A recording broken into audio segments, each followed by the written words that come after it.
Oke, di video kali ini gue akan bahas ya, ini gue bakal bahas sesuatu yang berbeda, yaitu pelajaran-pelajaran termahal gue di tahun 2025. Jadi gue ada kumpulin ya 11 poin di sini yang gue pengen bahas ke kalian.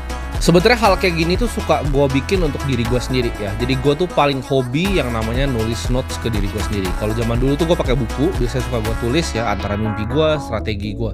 Cuman zaman berubah, jadi gue di HP gue biasanya gue selalu tulis tuh di notesnya. Setiap hari itu biasanya gue ada pembelajaran ya tentang diri gue sendiri, tentang strategi investasi gue, tentang apa yang gue pelajarin. Kan gue suka belajar ya. Jadi kalau teman-teman tanya hobi gue itu apa, hobi gue itu belajar ya. Jadi gue buka YouTube itu gue nontonin Warren Buffett, gue nonton semua investor-investor hebat yang lain. Gue baca buku ya, setiap hari itu gue biasanya luangin waktu 1 sampai 2 jam. Tapi gue nggak cuma sekedar baca ya, tapi gue juga suka simpulin kira-kira hal-hal apa nih yang gue dapetin dari situ. Dan gue rasa ini adalah rangkuman supaya kalian bisa belajar nih dari pengalaman gue, karena dari 2025 ini tahun yang paling merubah hidup gue gitu. Ini tahun dimana gue paling banyak belajar, dan gue rasa dari ratusan ya, bahkan mungkin sampai 400 poin yang gue catat di notes gue, ini gue simpulin ke 11 yang paling penting, dan menurut gue ini akan jadi sangat bermanfaat untuk kalian semua ketika kalian benar-benar mengerti gitu maksud dari gue ini apa. Jadi kalian bisa belajar dari pengalaman gue, kalian bisa belajar dari poin-poin gue supaya kalian bisa jadi orang yang lebih bijaksana.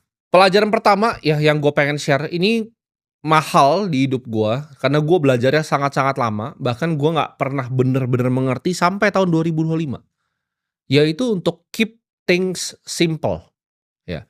Jadi pelajaran yang gue petik, ini pelajaran pertama yang gue petik, adalah ketika lu melakukan sesuatu, ya. Manusia itu melakukan sesuatu, mereka suka yang kompleks. Mereka meribetkan segala sesuatu.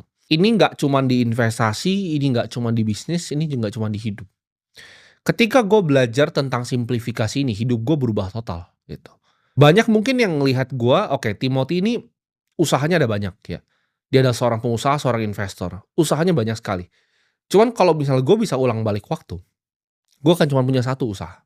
Ini sebenarnya gue udah paham dari lama, tapi gue sulit sekali praktekin gitu. Karena ketika lu di level tertentu, ya kan, kalian teman-teman ini yang nonton video gue itu, kalian bakal naik nih, ya, dari jenjang level kehidupan. Dari pelan-pelan tadinya kalian punya duit 10 juta, 100 juta, 1 miliar. Kalian akan ngalamin di mana banyak sekali nanti tawaran, ya, dari orang A, dari teman B, dari teman C. Tapi lu harus bisa keep things simple gitu loh. Satu bisnis gitu kan. Investasi yang nggak lebih dari 3, teman dekat juga nggak lebih dari 3. Waktunya diprioritaskan kemana nih, ya, antara ke teman kah, ke keluarga kah, kemana?